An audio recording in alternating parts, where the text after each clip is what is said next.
boy, have I got a story for you today. Hi, I'm Kimberlyn, and it's story time. It's 9 a.m. on Tuesday, and I want to share with you about how I got stuck in the Asian market's bathroom. Did I get your attention? So I come to you today really as an opportunity to just be a little more transparent, to encourage all of us to be a little more transparent in our humanness, and in doing so, create and cultivate the space for authentic connection. So welcome. I'm Kimberlyn with Life's Work Yoga, and this is Story Time. So let me back up. I want to talk to you today about the all or nothing mentality. And the story that I want to share is really both a bit vulnerable, embarrassing, and even a little silly. So let me just start right there.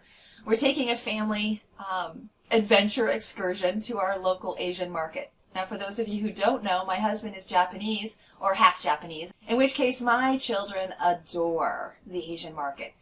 I get overwhelmed very quickly in large kind of warehouse type stores, on top of the fact that I don't speak Japanese and I don't always know what the food is. This is a little too much truth right now. It's making me uncomfortable. They celebrate their Asianness with gusto and superiority. I am not Asian, as you can tell, and I feel a little bit like a fish out of water. And yet, I really try to both encourage their adventure, their exploration, and support their love of the culture, their love of the food, their love of sharing this love with me. So we all choose our lunch and reconvene to slurp and eat and share our Asian fares. And at the end of our lunch, we proceed to the market side of the store. The family moves on, kind of wandering through the store as I head into the bathroom. Well, as soon as I hang my purse, drop my drawers, and sit down on the toilet, I look to my left and I see that there is no toilet paper. Just that quickly, there is no going back. There's no reorienting to a new stall. At this point, I am committed. We've all been there, haven't we? Let me know in the comments if you've ever gotten stuck in the bathroom or worse. But I was relieved because unintentionally, I still had my phone in my hand. So I look at the toilet paper roll, see that it's empty. I wish I could say that I paused for a breath. I must have done a little bit because I didn't completely panic. There was a moment of a little bit of panic. As soon as I looked back and saw that I had my cell phone in my hand, I was like, okay, I can get help. Because there's no one in the bathroom. So I text my family. We have a group family chat, right? Which is usually full of silly memes and bad jokes and puns. So anyway, I go ahead and I text the family chat, hoping that at least one of them, now I have 3 children and my husband wandering the store. One of them, certainly one of them, should be paying enough attention to respond and get help from me. As much time as my family spends in electronics and on their phone, someone has to be paying attention, right? No one responds. I'm waiting, and no one responds. So I send another text. Hey, I need help. Stuck in the bathroom. No toilet paper. Anybody listening? Where are you? Now I realize my sense of time was probably very, very different than their sense of time being out in the world. However, I got impatient. No, I think I got urgent. I think I got a little panicky. So I literally called my husband. Sitting on the toilet, pants around my ankles, I called my husband.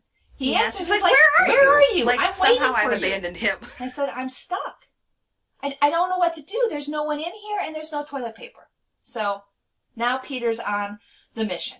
As the hero that he is, he finds someone to literally rescue me. And I have a superhero who comes in to rescue me, literally rolls the toilet paper roll, you know, those big rolls, under the door because I'm in the baby changing handicapped accessible extra large stall.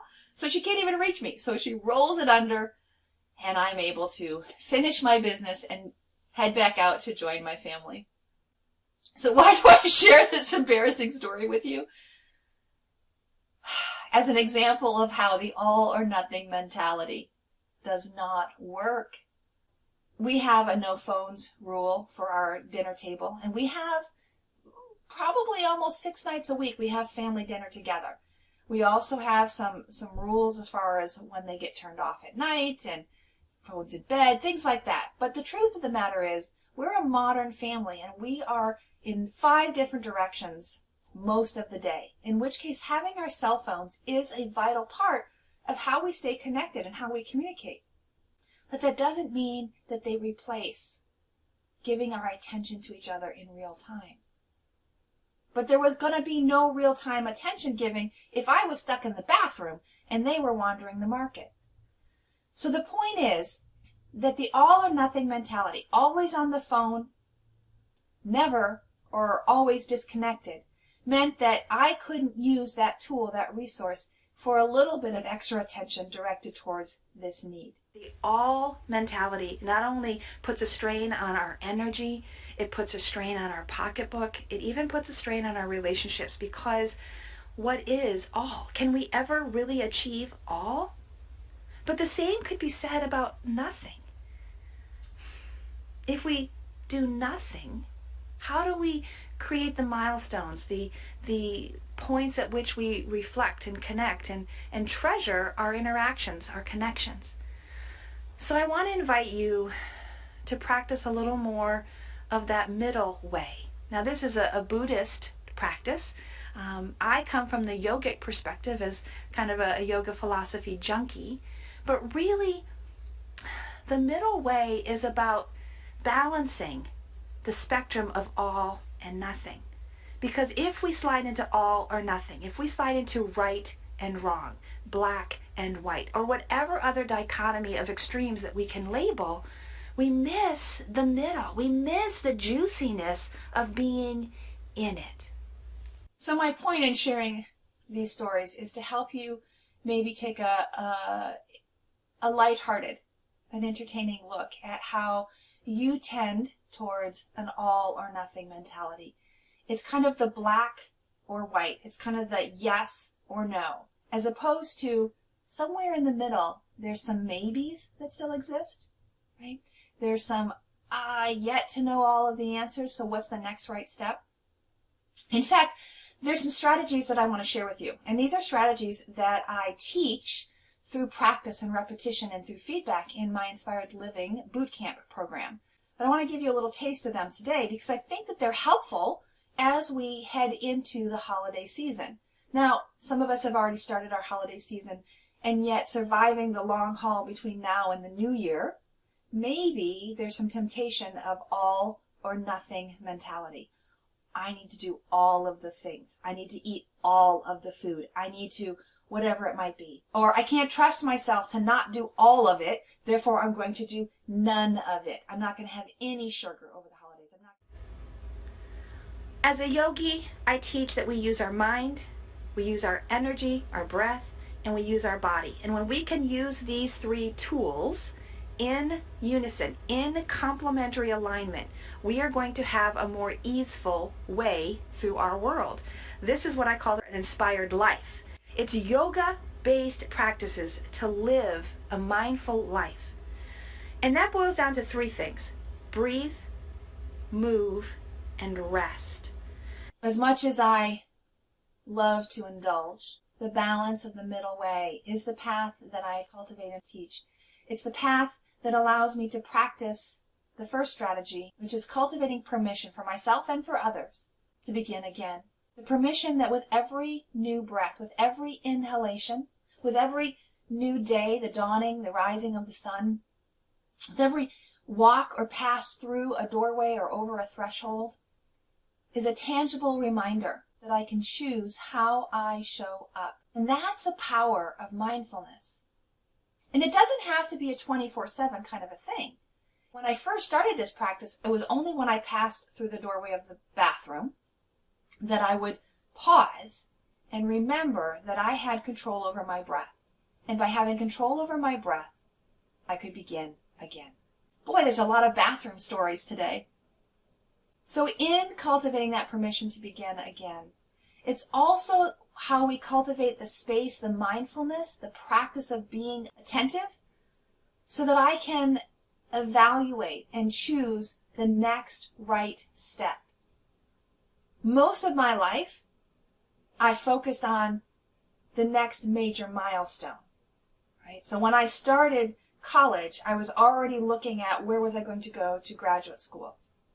Let's say that it is the holidays and we're going to grandmother's house. And we all know that grandma lives over the river and through the woods, right? Over the river and through the woods to grandmother's house we go. Now our brain pockets that information into little segments. The river, the woods, and grandma's house. But as you and I both know, there's some steps that have to happen between here and the river, between the river and the forest, and between the forest and grandma's house. Not to mention the little steps in between.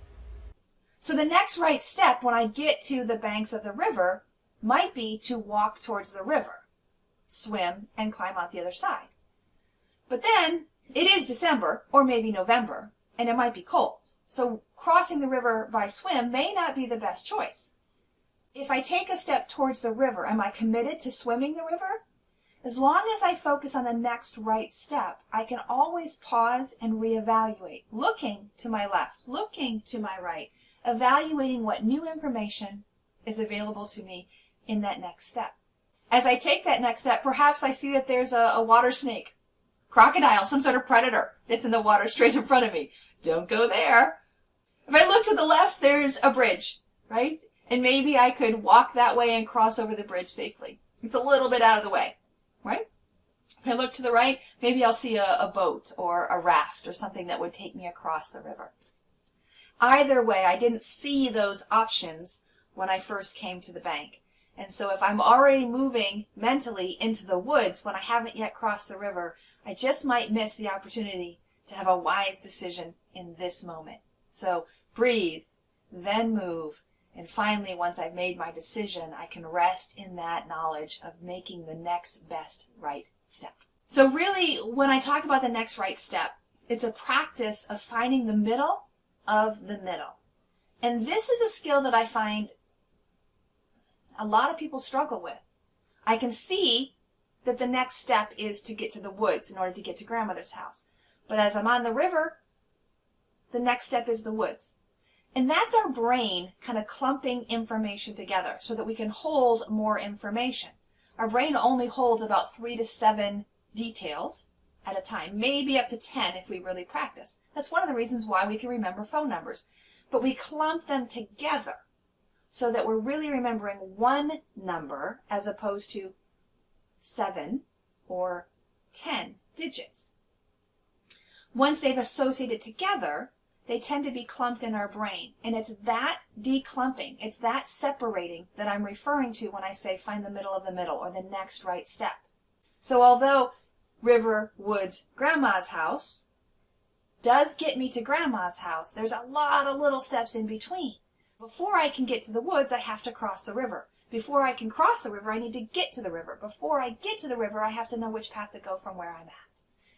Each of those transitions can be broken down to find the middle of the middle, the middle of the middle, until I can see the next milestone. And then I begin again. Take a breath, reevaluate, and act accordingly. So really what this boils down to is some strategies to manage our to-do list, to manage our energy. And for me, that means to begin again. And in that space, I give myself permission to embrace the next right step. And the next right step is really a practice of finding the middle of the middle. But all of this boils down to really the simplest yoga practice, which is to breathe, move, and rest. By practicing this strategy, we are employing our body, our mind, and our energy, which are the 3 disciplines of yoga. Right? Our mind being meditation and mindfulness, our breath being pranayama or life force energy, and our body being the postures of action and inaction.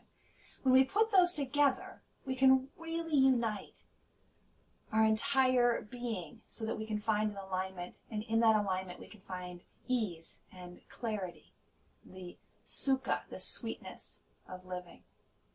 Here's my challenge to you, my invitation to you. The next time that you're in the bathroom, check to see that there's toilet paper before you sit. But more importantly, could you use that moment to begin again?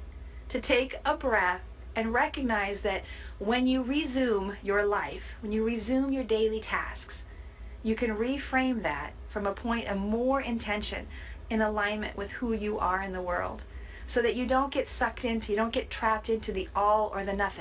And I promise you, you take enough of those right steps, you'll make it to Grandma's house. So I hope that you've enjoyed my stories of bathrooms and my experience with cultivating the space to begin again. I hope that you have a beautiful day and a beautiful holiday season. I'll be back again next week with another story, maybe not of the bathrooms. And in the meantime, may you breathe deeply, move freely, labor lovingly, and live vibrantly. Namaste.